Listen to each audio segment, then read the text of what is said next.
Think you can, and you will. How to Become a Champion in Life. Written by J. Steele. Narrated by Sam Bogart. Chapter 1. Introduction. How does one become a champion in life? What needs to happen before you feel like you've won the game of life? The answer changes a lot from one person to the next. As for some, it may mean to have a lot of money. And for others, it's about having great relationships. And for some, it's just about having a good time. But what every one of these people have in common is they have a hunger for a better life. They feel like their life can be something much more than what it currently is. And you may be reading this book for that very same reason. Whenever you ask people why, they haven't been able to achieve whatever they're after yet. They always come up with the same answers. I didn't have enough time, money, resources, people and connections, backing, funding, investors, managers, employees, supervision, leadership, and the list can go on to infinity. But what all these things have in common is that they're resources. But the secret to being a champion in life is not having all the resources, but being resourceful is enough for anyone to get the results with the ones they do have, while moving and hustling to get the ones you don't. You know your life can be much greater than what you're currently experiencing, and while this is true, it's also true that you may be squandering what you already have in life.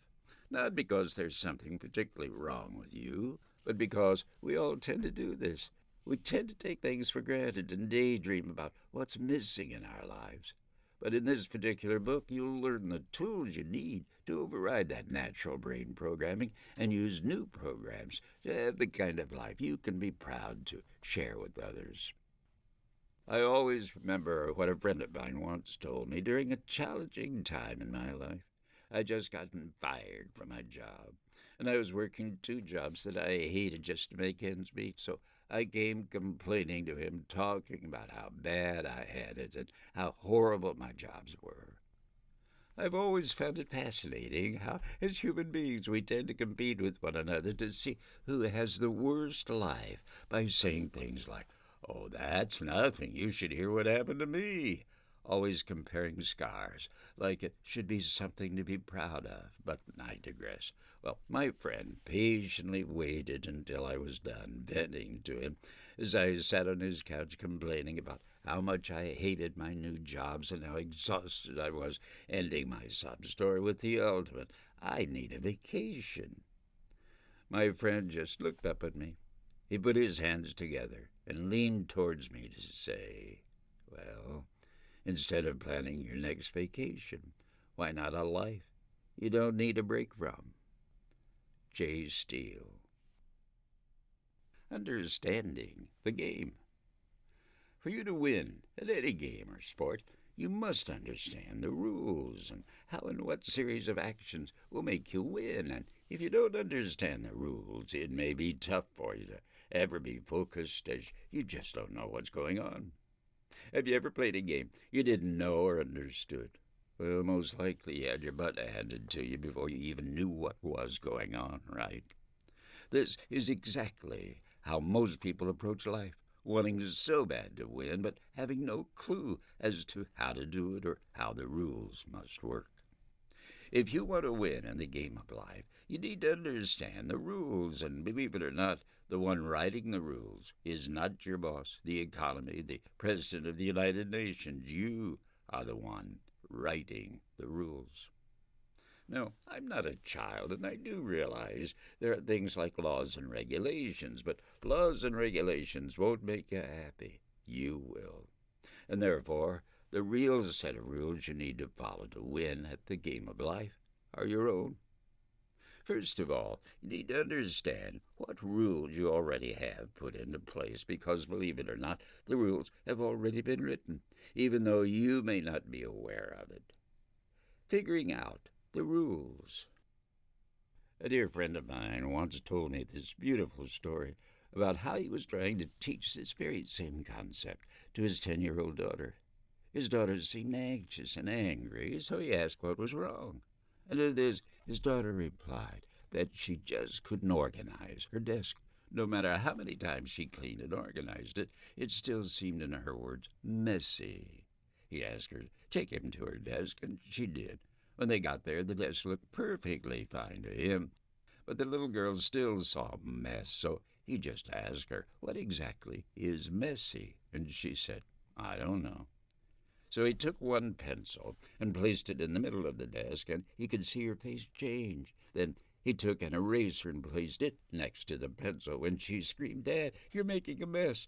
To which he responded, "If moving one pencil and an eraser is a mess to you, this desk will never be organized. It's not the desk that's messy, it's your idea of what messy means."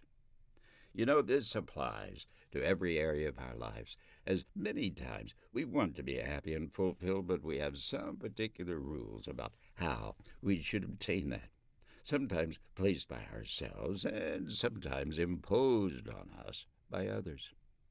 For you to figure out where the rules are, I want you to stop and do an exercise here with me.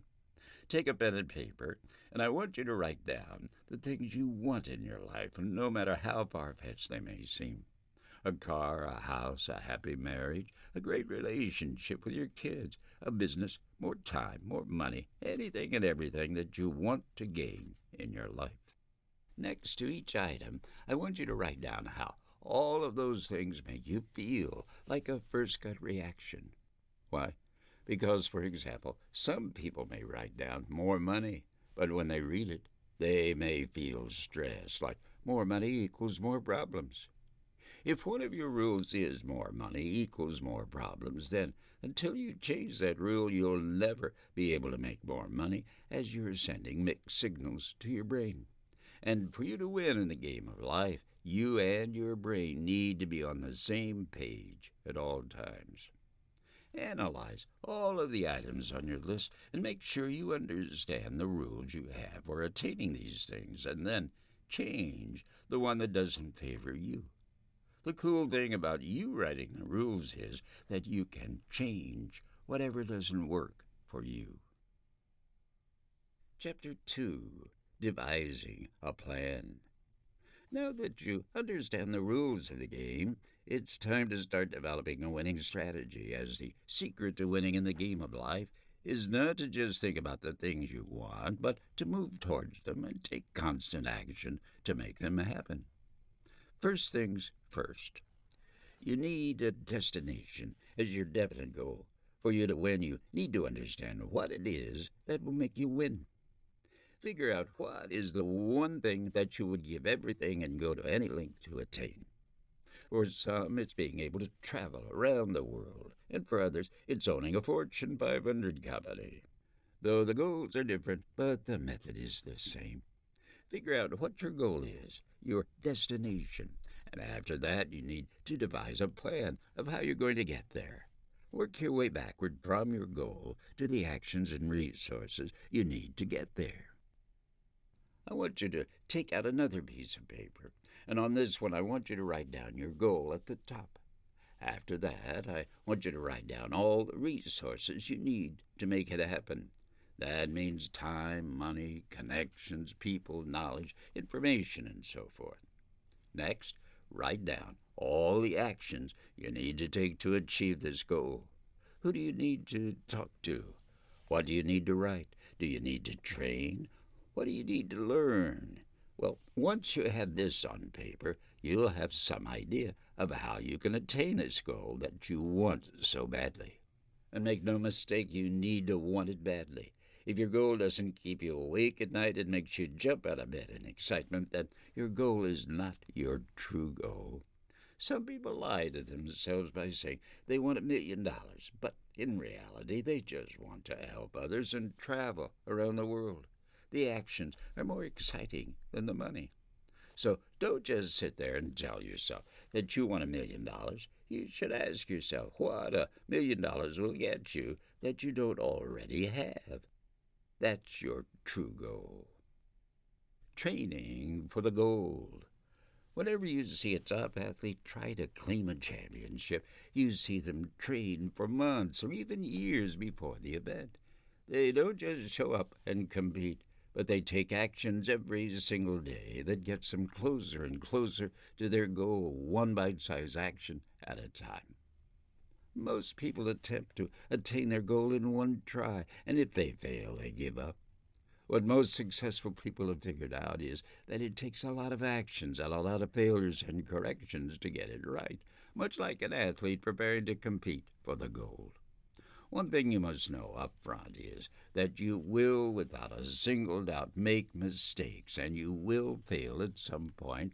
And I'm not saying this to discourage you or put you down, but I'm saying this because it's a fact of life you need to be ready for. So if you're expecting to be perfect and everything to go your way, you will end up throwing everything away due to the frustration of not meeting your expectations. But if you understand this is part of the process, you will not get discouraged, and you will simply learn from what went wrong, make adjustments, and keep moving forward. This is what you should do every time you find yourself facing challenges or setbacks, regardless of how big they might be, if your goal is worth it, and you will push through anything and find a way to get it done. Also remember that it's the small daily actions that translate into huge results. As a final and vital exercise, I want you to grab a notebook, and this is going to be somewhat of a diary for you. I want you to write in it every single day, and this is what you're going to write: your goals for the month, the goals you want to accomplish that month, all the things that you know you need to have accomplished that month in order to get closer to your goal. What are you grateful for? Write down all the things that you're grateful for that day.